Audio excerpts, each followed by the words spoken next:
chica Comanche, atada a un árbol para ser presa de las fieras, hasta que la bala de un vaquero le salvó la vida. Antes de adentrarnos en esta historia, no olvides dar me gusta al video y contarnos en los comentarios desde dónde nos ves. El sol caía alto y ardiente. Los rieles de hierro desprendían calor. La Artemisa se inclinaba y se erguía con un viento constante que arrastraba polvo sobre el llano hasta perderse en una zanja de desagüe poco profunda.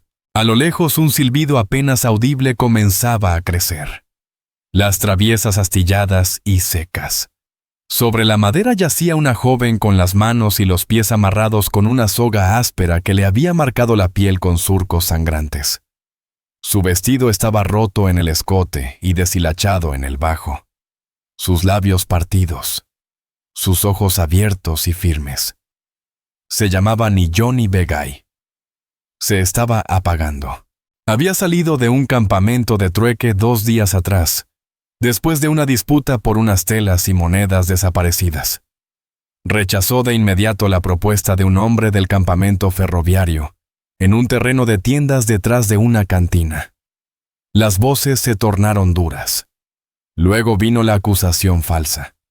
Un pequeño grupo de hombres la arrastró hasta la vía para darle una lección. La amarraron y se marcharon. Pasó así casi todo un día y luego otro más. No había bebido una gota de agua. Contaba cada respiración para evitar que el pánico rompiera su ritmo. Se repetía que debía permanecer quieta para que el corazón no se acelerara y consumiera la poca fuerza que le quedaba. Escuchaba esperando oír pasos. Solo llegaba a sus oídos el viento y el andar de un coyote que entraba y salía de la maleza baja.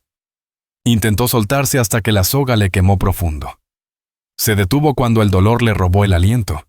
Se aferraba a tareas pequeñas que podía controlar.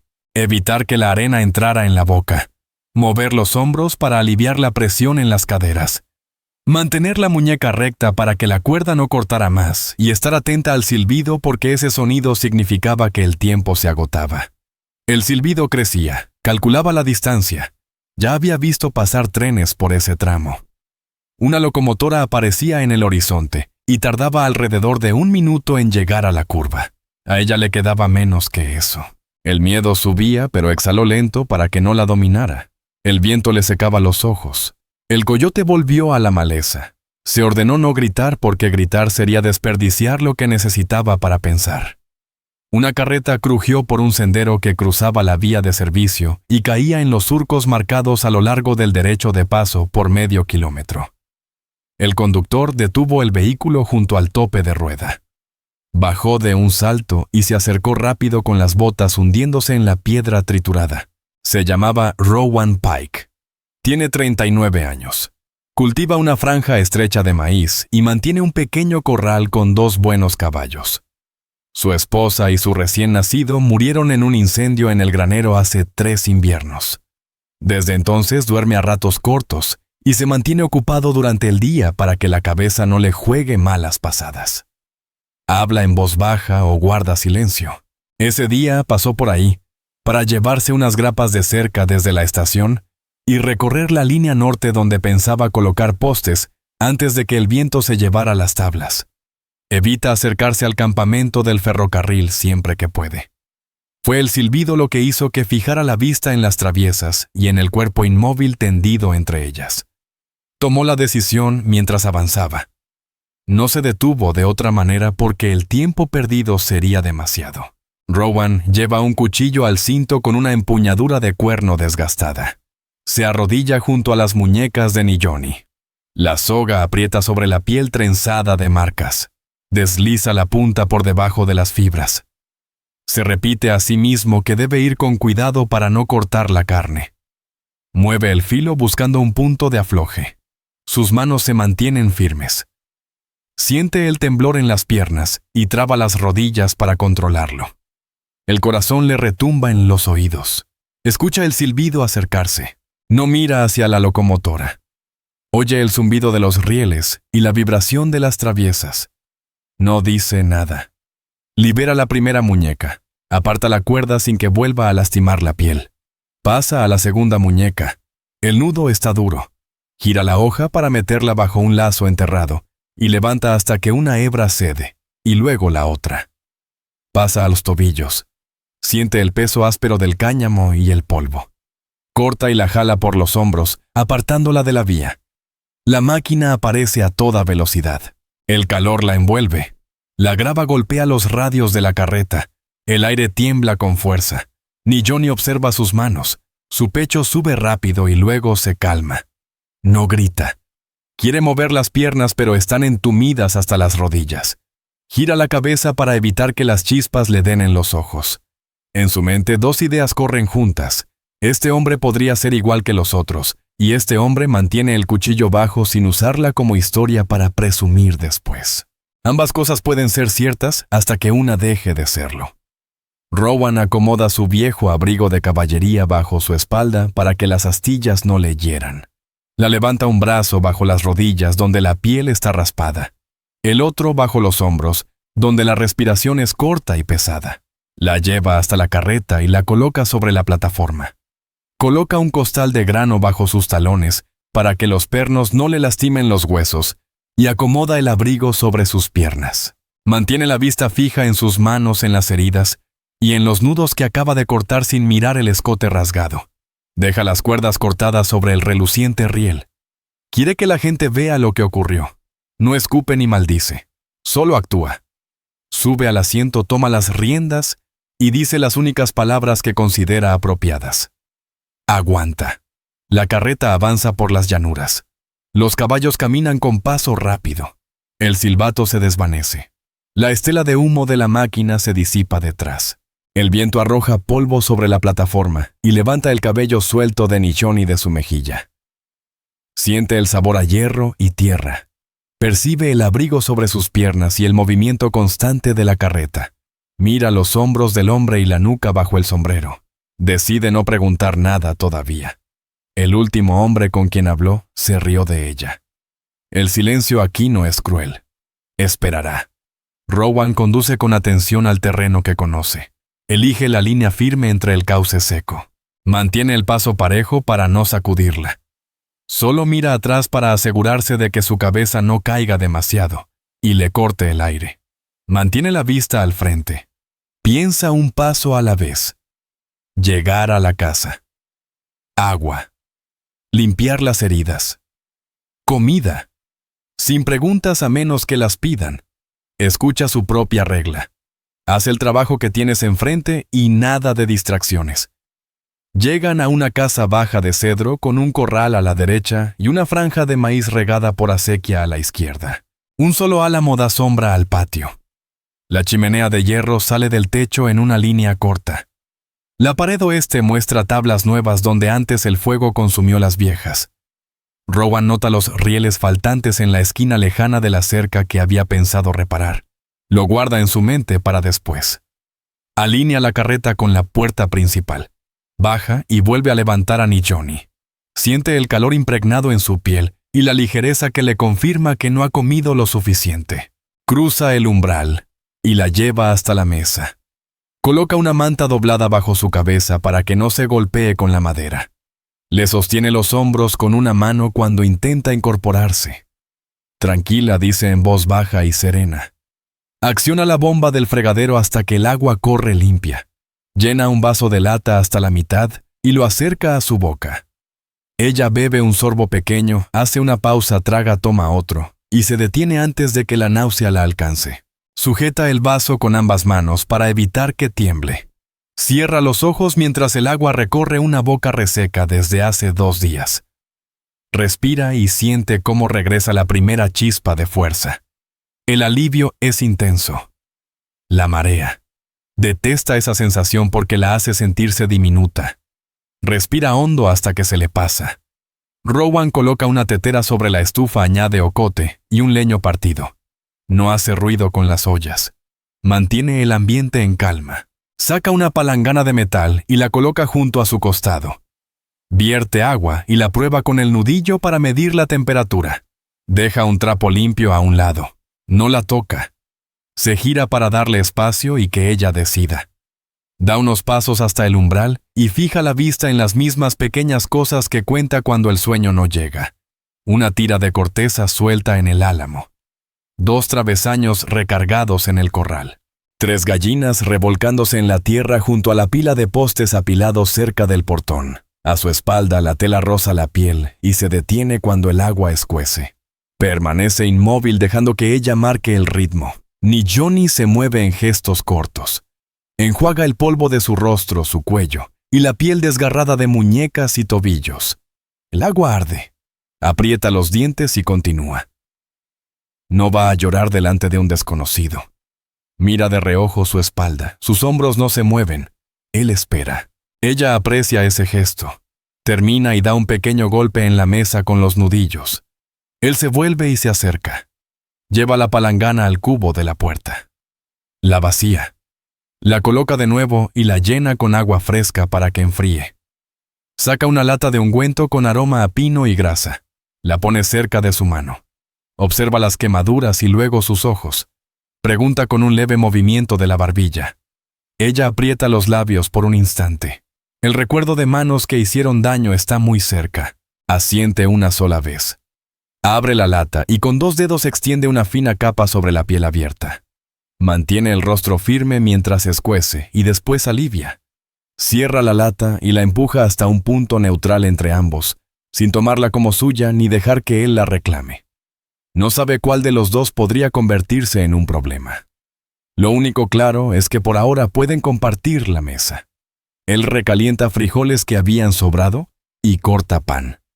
Sirve café cuando la tetera empieza a silbar. Coloca la comida donde ella pueda alcanzarla sin esfuerzo y luego sale al porche dejando la puerta abierta para que no sienta encierro. Se apoya con un hombro en el marco y observa el patio. Permite que el sonido del interior le llegue sin buscarlo, el tintinear del estaño sobre la madera, masticar despacio sorbos pequeños. Una taza depositada con cuidado, para que no se vuelque. Se recuerda a sí mismo no hablar solo para llenar el silencio. Aquí el silencio no es un problema. Entre esos sonidos, Nihoni come a bocados pequeños. Su cuerpo le pide apresurarse, pero lo controla para no enfermar. El café le estabiliza las manos. El calor se extiende en los huecos vacíos. Observa las herramientas y los casquillos del hombre porque los objetos cuentan verdades. La estufa está limpia. El cuchillo en la pared se mantiene afilado. La taza desportillada colocada a la derecha de un plato con un orden que parece costumbre. La manta doblada junto a la estufa indica que alguien ha dormido allí. Ve marcas de quemadura en una camisa colgada sobre una silla y una reparación cuidadosa en la manga. Tacha un temor de su lista: esto no es un campamento de hombres. Guarda el otro para más adelante. Nada en esta tierra es gratis. Rowan regresa cuando ella baja la taza y apoya ambas manos sobre la mesa. Se sienta frente a ella con los codos recogidos. Mantiene la voz baja y pareja. «Soy Rowan», dice. No ofrece la mano. Ella estudia su rostro buscando las señales que dan los hombres antes de tornar la charla áspera. Ve ojos cansados, líneas marcadas por el sol y una mandíbula que se tensa cuando elige guardar palabras. Nihoni responde, y ahora pronunciarlo cuesta menos. El agua ayudó. La comida ayudó. El silencio ayudó más. Él asiente. Vuelve a mirar los cortes en sus muñecas y luego la lata de ungüento. «Hay más si lo necesitas», dice. No pregunta quién le hizo aquello. No exige su historia. No cuenta la suya. Se limita a lo que ella puede usar. Se levanta y va al pequeño dormitorio. Sacude una sábana limpia y la tiende en la cama. Coloca su viejo abrigo a los pies. Colgó una camisa limpia en la silla. Luego regresó y extendió una manta junto a la estufa para dormir él mismo. Acomodó el fuego para que aguantara toda la noche. Revisó las clavijas de las ventanas y el cerrojo de la puerta. Dejó un barreño con agua fresca listo para la mañana. Cada gesto era sencillo, pensado para que el espacio se sintiera habitable. Nihoni lo observaba preparar la habitación. Ese orden simple le acomodó algo en el pecho. Sabía lo que le tocaba hacer después. Debía pasar la noche y al amanecer decidir si se marchaba. Si volvería a buscar a su prima menor cerca del puesto de intercambio. Si intentaría limpiar su nombre ante gente que no querría escucharla. O si regresaría con los suyos a explicar lo sucedido sin garantías de seguridad en el camino. Su objetivo era estrecho y pesado: seguir viva, conservar la dignidad, moverse solo cuando ella lo eligiera, y enfrentar a su prima si cualquier pista la llevaba hasta ella. Mantenía esa lista en la cabeza sin añadir nada que no pudiera sostener. Rowan miró una vez las marcas de soga, otra el vestido roto y luego la puerta. Reconoció lo que le hervía por dentro. Era rabia contra los hombres que dañan en grupo y lo llaman justicia. Cerró la boca para contenerla. Tenía otra tarea primero: evitar que esa mujer se viniera abajo. Darle de comer, dejarla dormir. Devolverle el control poco a poco. Mañana reparar la cerca. Mantener la granja en pie. Evitar el pueblo si no era necesario. No dijo nada de eso en voz alta. Solo pronunció lo justo para marcar el terreno sin invadirlo. Puedes quedarte hasta que estés entera. Nadie entra aquí a menos que yo lo diga. Sus ojos se alzaron para encontrarse con los de él. Esta vez lo sostuvo más tiempo. Quería medir si esas palabras tenían peso o eran puro aire. No vio fingimiento en él. Asintió una sola vez. «Está bien», respondió. Él dejó la puerta del dormitorio abierta y la principal sin traba, con la mosquitera ajustada para que corriera la brisa. Extendió su manta junto a la estufa y se colocó el sombrero sobre los ojos. Sabía que el sueño sería liviano, pero bastaría para enfrentar la faena y la acequia al amanecer. Escuchó los rieles a lo lejos. Ese sonido ahora era solo el hierro enfriándose con el viento. Nada más. Johnny bajó las piernas de la mesa y se incorporó. Esperó a ver si la habitación se le movía. No fue así. Caminó despacio hacia el pequeño dormitorio. Pasó la mano por el borde de la sábana para sentir si estaba limpia. Es así. Se acomoda hacia atrás y siente el tirón en las muñecas. Respira hasta que el dolor se calma. Mantiene los mocasines puestos. Quitárselos sería como aceptar quedarse, y aún no está dispuesta a ponerle nombre a eso. Cierra los ojos. Por primera vez en 2 días, no cuenta las respiraciones temiendo quedarse sin aire. Escucha la forma tranquila de esta casa y al hombre al otro lado del umbral que no se acerca ni la observa. El cuerpo toma el control. El sueño llega rápido y sin desvíos. La mañana entra con una luz tenue por la ventana del este. El aroma a café se adelanta despertando a Rowan antes que el calor de la estufa. Se incorpora desde la manta junto al fuego y recorre la habitación con la vista. La puerta de Nishoni sigue cerrada, pero alcanza a oír el leve arrastre de una silla y el paso lento sobre las tablas. Se ha movido por sí misma. Eso ya es algo. Retira la cafetera del gancho, sirve en la taza desportillada y coloca otra sobre la mesa para ella. Afuera la yunta ya se mueve inquieta cerca del corral, esperando el agua. El aire es fresco, de ese que no dura más allá de media mañana. Se graba en la mente que los barrotes de la cerca necesitan arreglo antes de que el calor lo obligue a buscar sombra. Piensa en eso cuando la puerta del cuarto se abre. Johnny aparece todavía con el mismo vestido rasgado del día anterior, pero el retazo de calicó que dejó sobre la silla. Ahora está cosido formando un cuello sencillo que cubre las marcas de cuerda en su garganta. El trabajo es rápido pero prolijo. Rowan nota la costura recta, la tensión pareja del hilo. Ella sostiene el colgante de plata y turquesa entre los dedos, frotando la piedra como si decidiera si llevarlo puesto o guardarlo. Se lo coloca al cuello y lo deja descansar sobre el pecho.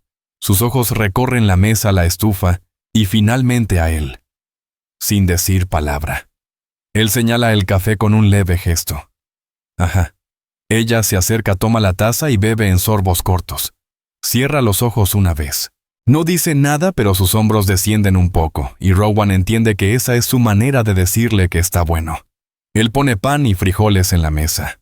Ella come despacio, revisando el cuarto entre bocado y bocado. Él sabe que está calculando la distancia a la puerta, qué tan cerca está él. ¿Qué herramientas tiene a mano? Igual que él, lo hacía después del incendio cuando cualquier rostro nuevo parecía un riesgo.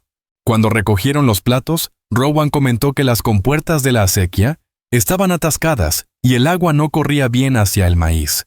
No explicó por qué se lo decía. Ella decidió seguirlo sin que él se lo pidiera. Afuera el sol ya había secado el rocío de las hojas del álamo.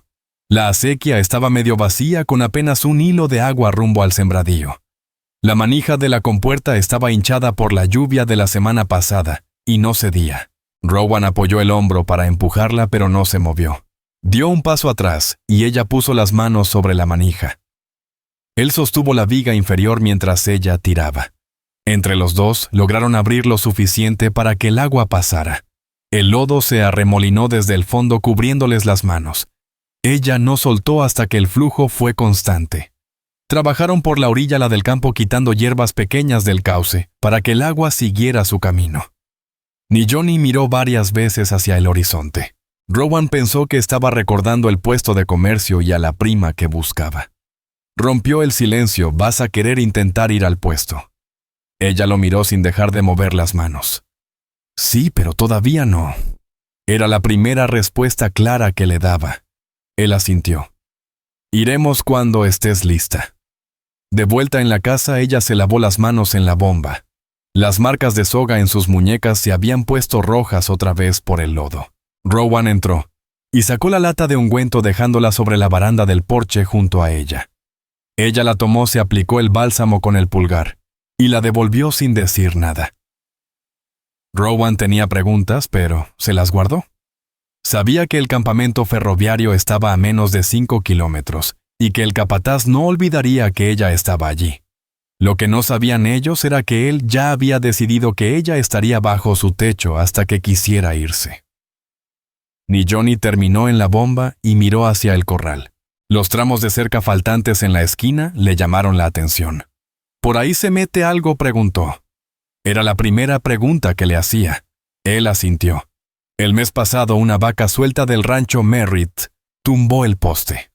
Ella lo observó un momento más y luego caminó hacia el granero sin esperar. Dentro pasó la mano por la fila de herramientas hasta encontrar una barrena para postes. La cargó y la dejó junto al hueco. Rowan la miraba desde el porche. No estaba pidiendo ayudar, estaba diciendo que lo haría. Antes de que el sol bajara demasiado, ya habían colocado 2 tramos nuevos y asegurado la esquina. Ella tenía manos rápidas y él trabajó a su ritmo sin necesidad de palabras. Para cuando guardaron las herramientas, la luz ya empezaba a desvanecerse. Esa noche ella ocupa la silla junto a la estufa mientras él prepara de nuevo el café. Apenas cruzan palabra. El silencio ya no pesa como antes. Cuando él coloca la lata de ungüento sobre la mesa, ella no espera a que se aparte. La abre, se aplica la pomada y se la devuelve. Antes de retirarse al cuarto, él la ve revisar el cerrojo de la puerta. No es desconfianza, es costumbre. Él lleva 3 años haciendo lo mismo cada noche. Con la casa a oscuras, Rowan permanece despierto, atento a cualquier ruido en el camino. Solo llega el susurro del viento entre los álamos. En la otra habitación, Johnny también vela, repasando en su mente la velocidad con que el tren cerró la distancia sobre las vías, la manera en que este hombre no le preguntó quién la dejó allí, y el recuerdo de la prima que aún debe encontrar. Decide quedarse un poco más, no solo por resguardo, sino porque el silencio de este lugar no aplasta, sino que deja respirar. Rowan se levanta antes de que la primera luz toque el álamo partiendo leña junto al cobertizo. Le agrada el sonido limpio y definitivo del hacha. Mantiene la mente en calma. La puerta del granero sigue como la dejó la noche anterior, abierta para que corriera el aire fresco. Percibe en el suelo la huella reciente de unas botas marcadas cerca del umbral. Son las de Johnny. Ella ha estado allí antes que él. La encuentra dentro, junto al cajón del carro, con un rollo de soga entre las manos, pasándola entre los dedos para comprobar el desgaste. Sin mirarlo dice: «Tú dejaste esto en las vías».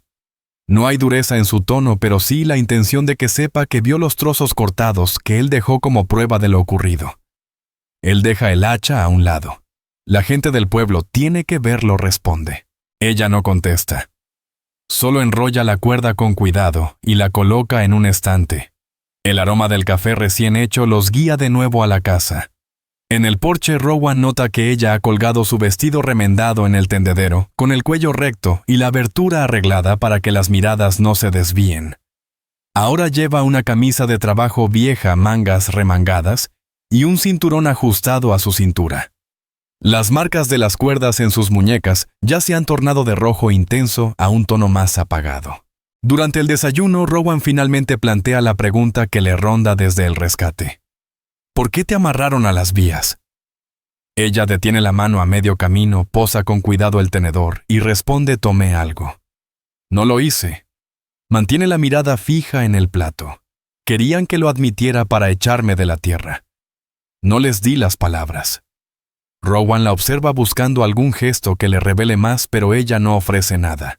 Él lo deja pasar. Después de recoger los platos, se ponen a trabajar juntos en el corral revisando los tramos de cerca que no habían alcanzado el día anterior. Le mostró cómo comprobar si un poste estaba podrido, apoyando el tacón de la bota en la base y escuchando el crujido apagado que delataba el problema. Ella lo captó al instante. Para media mañana ya tenían un pequeño montón de tablas rotas listas para quemar. Cuando el sol quedó en lo alto, Rowan propuso ir al pueblo a por grano y clavos. Ni Johnny dudó. Él lo notó entrecerrando los ojos al ver cómo ella inclinaba el cuerpo hacia el granero. «Me quedo», dijo ella. «Demasiadas caras ahí». Él no insistió. «Como quieras», respondió. Pero antes de salir dejó el rifle sobre la mesa de la casa y revisó la recámara. «Mantén la puerta bien cerrada. No la abras a nadie que no conozcas». Ella asintió brevemente. El viaje al pueblo transcurrió sin incidentes. Rowan mantuvo la cabeza baja en la tienda. El capataz de sección no estaba, y eso le alivió. De regreso, se detuvo en la casa de Ada Merrick para recoger vinagre y un pequeño paquete de telas limpias que ella había preparado sin que él lo pidiera. Las únicas palabras de Ada fueron: «Asegúrate de que lo use y que no la vean ciertas personas». Rowan respondió con un leve asentimiento y siguió su camino. Al llegar a la granja, vio que la puerta seguía cerrada por dentro. Johnny la abrió solo después de que él llamara su nombre. Dentro el rifle estaba de nuevo en su soporte, y un olor a frijoles con cebolla llenaba el aire. Ella había usado lo que había disponible sin pedir permiso, señal de que empezaba a comportarse como en su propio hogar. Esa tarde se sentaron en el porche, mientras ella presionaba un paño con vinagre sobre sus muñecas. No se estremeció cuando el ardor la alcanzó. «¿Sirve para esto?», preguntó. «Sí», respondió él tras una breve pausa. «Es buena gente, se guarda sus cosas», añadió. Antes del anochecer, Rowan trajo los caballos del campo y Johnny los siguió con un cubo de agua. Los animales se acercaron enseguida inclinando la cabeza hacia su mano. Ella deslizó la palma por el cuello de un alazán con un movimiento lento y constante. Rowan observaba. Podía notar que ya había tratado con animales antes, quizá en el campamento de trueque. Ella lo sorprendió mirándola. «¿Te preguntas cómo lo sé?», dijo. Él asintió una vez. «Mi tío tenía caballos», explicó ella. «Dicen más que las personas». La noche llegó tranquila. La lámpara quedó encendida sobre la mesa mientras Rowan revisaba el cerrojo de la puerta principal. En el dormitorio, Johnny dobló su vestido remendado y lo dejó en la silla. El colgante seguía colgado con cuidado sobre el cuello. Luego miró hacia la pequeña ventana atenta por si algún sonido se filtraba desde el camino.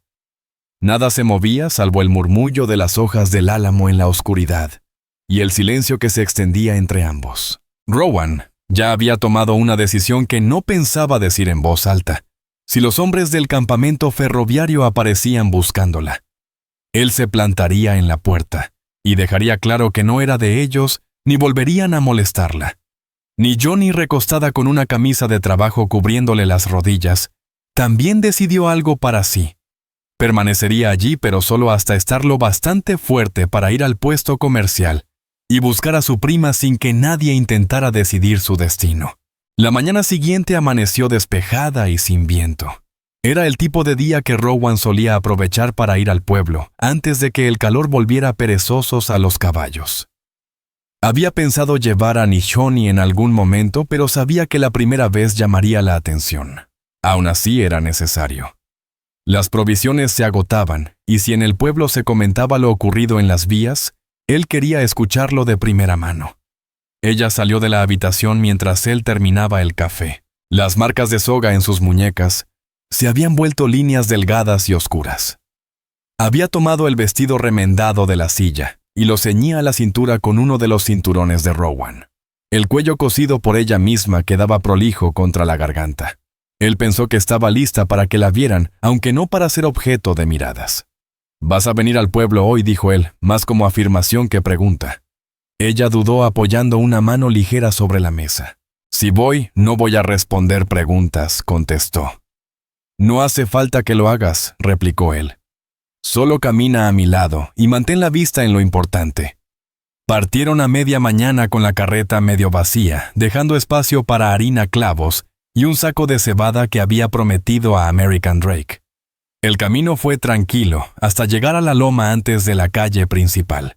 Desde allí, los edificios se alineaban: la tienda, la herrería, la cantina, la oficina del sheriff, todos ya con el trajín del día.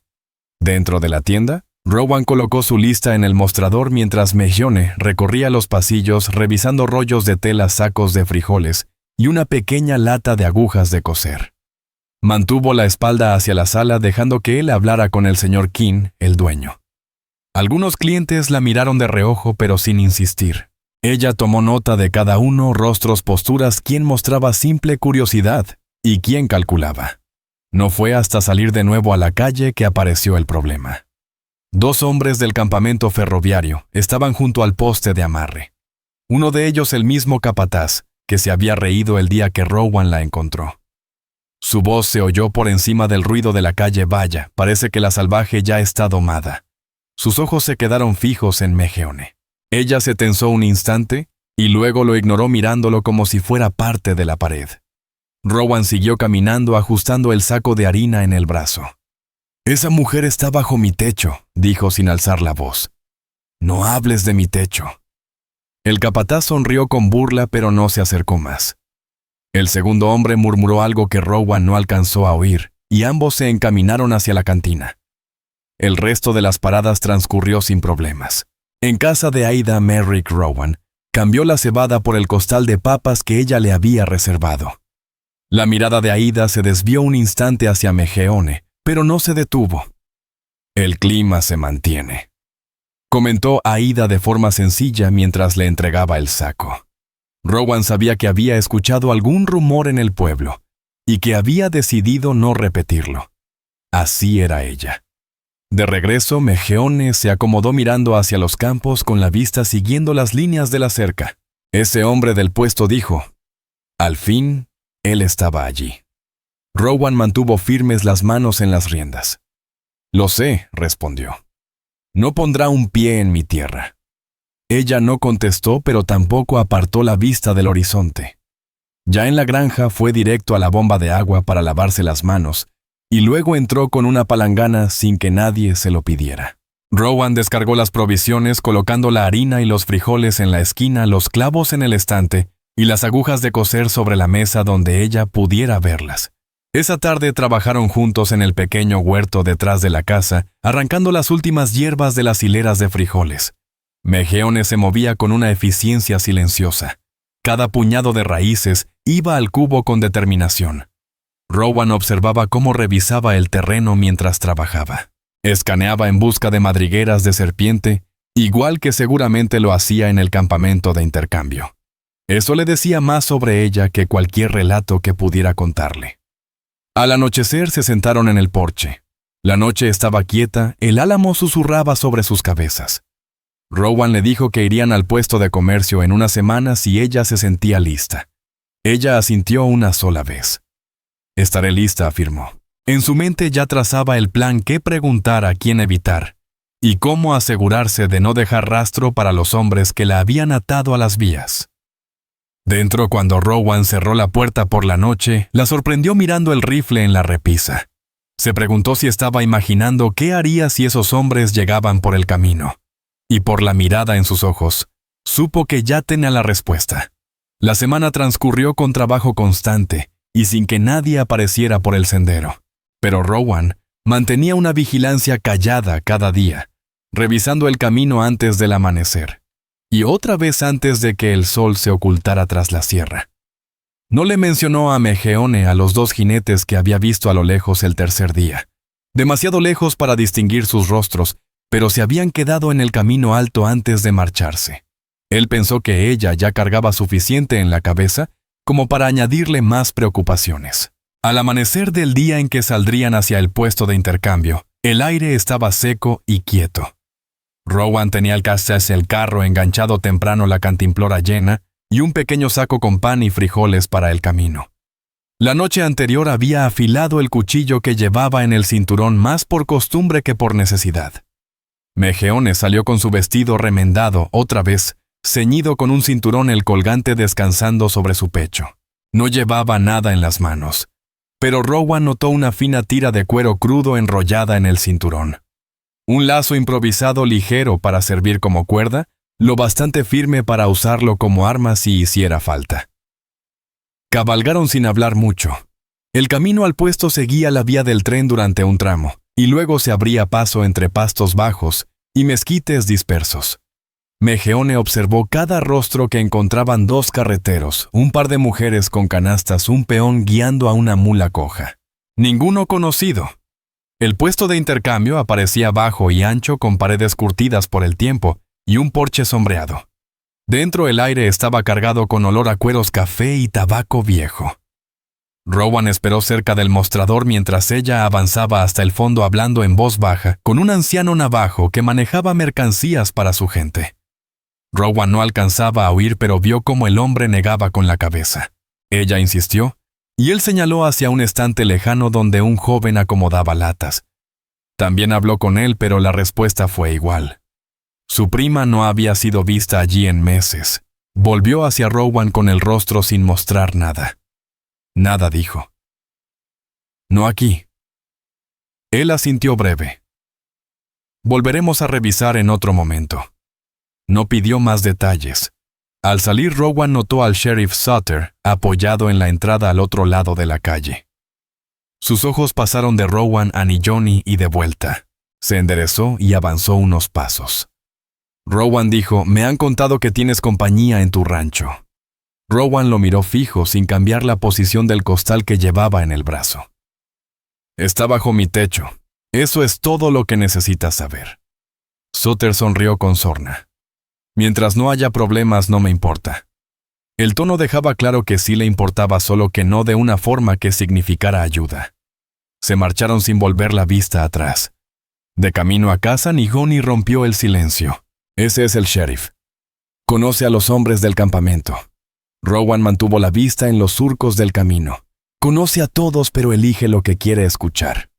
Esa respuesta parecía encajar con lo que ella ya pensaba. Cuando llegaron al rancho, nubes densas empezaban a amontonarse sobre la sierra. Rowan llevó la yunta al corral y echó un vistazo al cielo. «Tormenta antes de la noche», comentó. Nijoni lo siguió hasta la pila de pacas junto al granero. Entre los dos cubrieron con lona asegurándola con nudos contra el viento que ya soplaba con fuerza. Mientras trabajaban, las primeras ráfagas de polvo les golpearon la piel como agujas. El cabello de ella se le vino al rostro y lo sujetó con una tira de cuero que sacó del cinturón. Rowan le ofreció una correa de piel desde su bolsillo.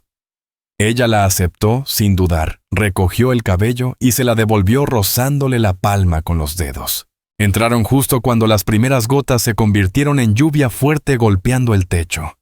Rowan avivó el fuego en la estufa mientras ella encendía la lámpara. El sonido del aguacero llenaba la habitación. Por un momento Nijoni habló, luego se acercó la voz baja. «Si vuelven aquí los hombres del campamento, ¿qué harás?» Rowan no respondió de inmediato. La miró fijo, seguro. «Me quedaré en la puerta, me aseguraré de que se vayan». Ella lo observó un instante más y asintió como si eso bastara.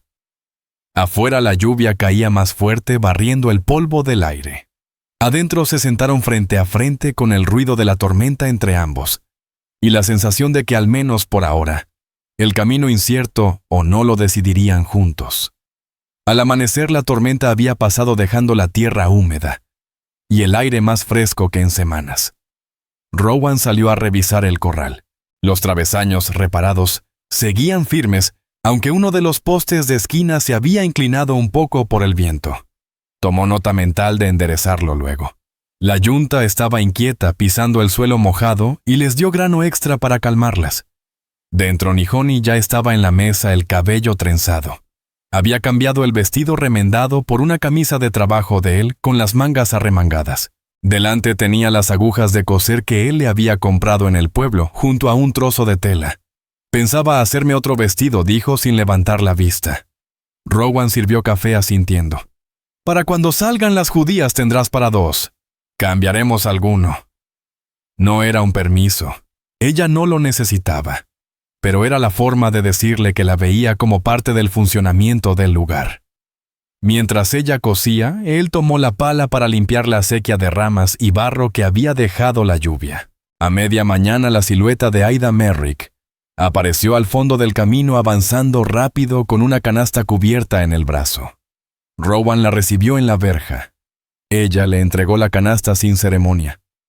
«Pan, manzanas secas y vinagre», dijo ella. «Escuché en el pueblo que el capataz anda haciendo preguntas». La mandíbula de Rowan se tensó. «Aquí no va a obtener respuestas». Aida lo miró fijo. «Bien, manténlo así. Ustedes 2 necesitan tiempo». No se quedó más y volvió a caminar por el camino. Entraron con la canasta. Ni Johnny detuvo la costura. «¿Ada sabe?», preguntó. «Sabe lo suficiente», respondió Rowan. «Y no es de las que andan contando». Ni Johnny asintió. Apenas dejó la aguja y el hilo a un lado y comenzó a rebanar el pan. Comieron en silencio el sonido del cuchillo sobre la tabla, llenando el hueco donde podrían haber estado las preguntas. Más tarde, Rowan decidió que era momento de que ella conociera mejor la tierra. La llevó atravesando el maizal, cruzaron una franja de terreno en barbecho y llegaron hasta la cerca del lado oriente. Le mostró dónde terminaba la propiedad y cómo el terreno descendía hacia el cauce del arroyo. «Si alguna vez hay problemas, si yo no estoy, sigues el arroyo hacia el norte hasta llegar al puente viejo. La casa de Aida está a medio kilómetro de ahí», le indicó. Ella escuchó con atención, fijando cada referencia en su memoria. «¿Y si me ven antes de que llegue?», preguntó.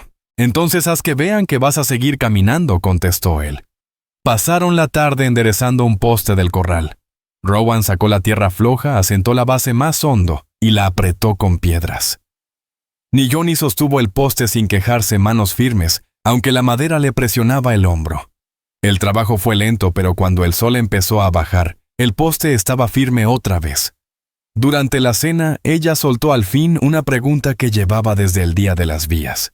«¿Por qué te detuviste por mí?». Su tono no era de reproche, más bien buscaba medir la verdad. Rowan mantuvo la vista en el pan y las manos ocupadas. «No lo pensé, vi a alguien amarrada donde nadie debería estar. Tenía el cuchillo en el cinturón y con eso bastó». Ella lo observó un instante más y volvió a su plato. Antes de dormir, Rowan revisó el rifle y lo dejó al alcance junto a la puerta. No explicó por qué y ella no preguntó. Ambos sabían que las preguntas del capataz en el pueblo ya eran motivo suficiente. Ni Johnny entró con la última tanda de ropa limpia del tendedero, la dobló y la dejó sobre la silla junto a su cama. El colgante reposaba sobre el cuello del vestido remendado igual que el primer día. Al acomodarse la casa se sentía distinta, como si ahora guardara a 2 personas que sabían en qué lugar estaban, aunque no lo hubieran dicho en voz alta. Afuera la noche estaba quieta, pero los 2 sin decir palabra mantenían un oído alerta. El sonido de las botas en el camino. Pasaron 2 días sin rastro de nadie por la vereda. Y el silencio empezó a sentirse menos como una espera tensa y más como un compás de vida que podían sostener. Rowan no dejó que eso lo relajara. Mantuvo el rifle a su alcance durante la noche, y cada mañana recorría la cerca. Ni Johnny seguía en lo suyo. Terminó el segundo vestido, alimentó a los animales y barrió el porche sin que nadie se lo pidiera. Era una forma de colaboración que no requería palabras, pero se notaba en cómo el lugar comenzaba a parecer menos una hacienda de hombre solo, y más un hogar. Al tercer día, poco antes del mediodía, Rowan estaba en el granero remendando una cabezada, cuando escuchó el galope de 2 caballos demasiado constante para ser un vecino de paso. Se asomó a la puerta limpiándose las manos en el pantalón. 2 jinetes aparecieron al fondo del camino. Reconoció de inmediato al capataz del campamento ferroviario. El otro, un joven de unos 20 años, tenía la misma postura arrogante. Rowan sintió la tensión conocida subirle a los hombros. Avanzó hasta el porche y esperó. Ni Johnny salió de la casa al escuchar los cascos entornando los ojos. No volvió adentro, simplemente se quedó junto a la pared con las manos sueltas a los lados. Rowan la miró una vez y le hizo una leve seña con la cabeza indicándole que guardara silencio. Los jinetes se detuvieron antes de llegar a las escaleras. «Escuché que tienes algo que nos pertenece», dijo el capataz, con un tono soberbio. Rowan se mantuvo firme, los pies anclados. «No es de ustedes», respondió con calma. «Ni ahora ni nunca». El joven se inclinó hacia adelante sobre el arzón. «Solo queremos hablar con ella», dijo. La mandíbula de Johnny se endureció, pero no se movió. Rowan no apartó la mirada del capataz. «Ya dijiste suficiente», replicó Rowan. «Da la vuelta con tus caballos y regresa al campamento». El capataz sonrió como valorando si empujar la situación. Rowan no alzó la voz, pero la manera en que descansaba la mano sobre la baranda del porche dejaba claro que la conversación había terminado. Tras un momento, el capataz chasqueó la lengua, y ambos giraron las monturas sin decir más. Rowan lo siguió con la vista hasta que pasaron más allá del álamo. Dentro, Johnny cerró la puerta y echó el cerrojo por sí misma. «Volverán», murmuró. Rowan asintió. «Puede ser, pero no te encontrarán sola». Esa tarde decidió que era momento de enseñarle a usar el rifle. Colocó una plancha de lata en la cerca lejana y le mostró cómo apoyar bien la culata en el hombro, cómo accionar la palanca y cómo controlar la respiración antes de apretar el gatillo. Ella escuchó sin interrumpir. El primer disparo se perdió, pero el segundo rozó el borde de la lámina. No sonrió ni mostró orgullo, aunque sus ojos se quedaron un instante en la marca antes de devolver el rifle. Antes de que cayera la noche, caminaron juntos a lo largo de la cerca. Rowan le señaló los sitios por donde un hombre decidido podría colarse sin ser visto desde la casa. Le explicó cómo usar el cauce del arroyo como escondite si alguna vez tenía que salir con prisa. Ella no hizo preguntas, simplemente absorbió cada indicación. Esa noche durante la cena fue ella quien rompió el silencio. «Si encuentro a mi prima y ella quiere venir aquí, ¿la aceptarías?» Rowan levantó la vista del plato. «Si tú dices que está bajo tu techo, entonces también está bajo el mío», respondió sin rodeos. Ella asintió levemente, como si esa respuesta pusiera en su lugar algo que llevaba dentro. Más tarde, con la luz de la lámpara apagándose, Rowan avivó las brasas de la estufa y revisó el cerrojo. Johnny permaneció en la mesa sosteniendo su colgante en la palma. «No sé si sigue viva», murmuró casi para sí. Rowan no ofreció consuelo. No podía prometer nada. «Seguiremos buscando», dijo. «Y hasta entonces aquí tienes un lugar». La casa volvió a quedar en silencio cuando fueron a sus habitaciones, pero el eco de aquellos cascos en el camino seguía en sus pensamientos. Un recordatorio de que el alcance del campamento no bastaba para alcanzarla allí. No mientras Rowan estuviera en la puerta. 2 mañanas después de la visita del capataz, el aire se volvió frío con un viento del norte. Rowan madrugó para cargar el carro con unos costales de maíz rumbo al pueblo. No le entusiasmaba ir. No quería dejar la casa sola, pero la harina, el aceite para lámpara y la sal ya escaseaban. Johnny salió mientras él tensaba las sogas. Llevaba el segundo vestido que había cosido sencillo pero bien entallado y el cabello recogido con firmeza. «Voy contigo», dijo. Rowan la miró unos segundos. «¿Segura?», preguntó. Ella asintió breve. «Si me van a ver, prefiero que sea en mis términos».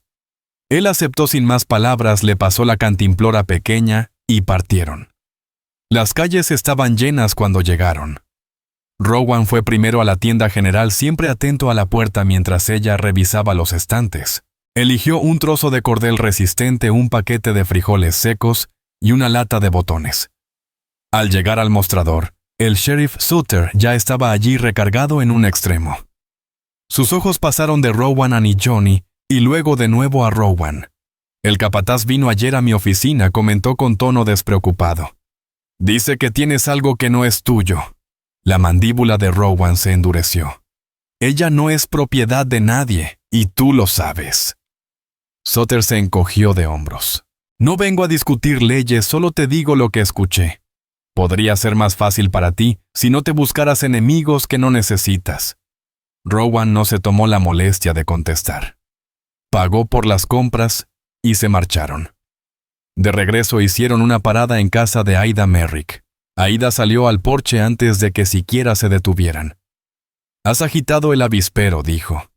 Su tono no era de enojo, sino de simple constatación. Rowan bajó del carro el costal de harina de maíz que le había prometido. «Ya estaba agitado», respondió. La mirada de Aida se suavizó al posarse en Nishoni. «Tienes más color en las mejillas», y le dijo. «Eso es bueno. No dejes que gente como ellos te lo arrebate». Nishoni asintió en silencio, pero sostuvo la mirada de Aida, el tiempo suficiente para dejar claro que entendía el peso de sus palabras. De vuelta en la granja, el viento había aumentado haciendo golpear las puertas del granero. Rowan envió a Nishoni a revisar el pestillo del gallinero mientras él guardaba los víveres. Más tarde, ambos trabajaron en el corral, ajustando el alambre que la última tormenta había aflojado. Ella se movía sin esperar indicaciones, con la soltura de quien sabe perfectamente cuál es su lugar en la faena. Cuando el sol empezó a caer, Rowan decidió que era momento de plantar cara a la reclamación del capataz. «Mañana», dijo mientras estaban en el porche, «volveremos a las vías. El lugar donde te encontré lo vamos a marcar para que nadie pueda fingir que no pasó». El ceño de Nishoni se frunció, pero no vaciló. «Lo haré yo misma», afirmó. Al día siguiente cargaron 2 postes de cedro alambre y un trozo cortado del vestido que ella llevaba puesta aquel día en las vías. El trayecto fue en silencio, cada uno concentrado en lo que venía. En el punto donde los durmientes se perdían hacia el horizonte, Rowan clavó los postes junto al riel. Tendió el alambre y amarró la tela para que ondeara al viento. «Esto pasó», dijo Rowan con voz firme y clara. Nishoni dio un paso al frente y ató el último nudo tirando fuerte. Mientras lo hacía, pasó un vagón plano cargado de hombres del campamento. Algunos miraron, otros desviaron la vista, pero ninguno habló. Permanecieron allí hasta que el sonido del tren se apagó. Luego regresaron a casa dejando el cedro plantado. No era solo un recordatorio, era una advertencia. Y ambos sabían que el siguiente movimiento, si lo había, vendría de parte del capataz. Esa noche, con la puerta asegurada y la lámpara baja, Nishoni se sentó a la mesa, el colgante descansando en su mano. «Si vuelven», dijo en voz baja, «quiero que vean que sigo aquí». Rowan le sostuvo la mirada y asintió una sola vez. «Vendrán». El capataz no apareció ni al día siguiente ni al otro, pero Rowan no confundió ese silencio con tranquilidad. Había vivido lo suficiente para saber que hay hombres que prefieren esperar el momento justo antes que lanzarse y fracasar 2 veces. Aún así, la señal junto a las vías había cumplido su propósito. La noticia ya corría por el pueblo. Algunos saludaban con un leve gesto cuando Rowan pasaba, otros mantenían la distancia. Pero nadie fingía ignorar lo que le habían hecho a Nishoni. Una semana después, con el maíz casi listo para cosechar, Rowan le preguntó sin rodeos: «¿Quieres intentar de nuevo en el puesto de intercambio?». Ella se quedó junto a la baranda del porche mirando hacia el camino. «Sí», respondió. «Pero después quiero volver aquí, este lugar es firme». Rowan no insistió, solo asintió. «Iremos por la mañana». Esta vez el viaje fue más rápido. En el puesto, Nishoni habló con el mismo anciano y con otro joven distinto.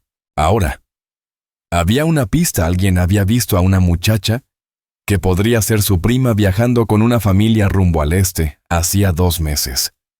No era mucho, pero bastaba para saber que la búsqueda seguía viva. De regreso, Rowan detuvo la carreta junto al arroyo y dejó que los animales bebieran. «Si quieres ir tras ella, yo te llevo», dijo.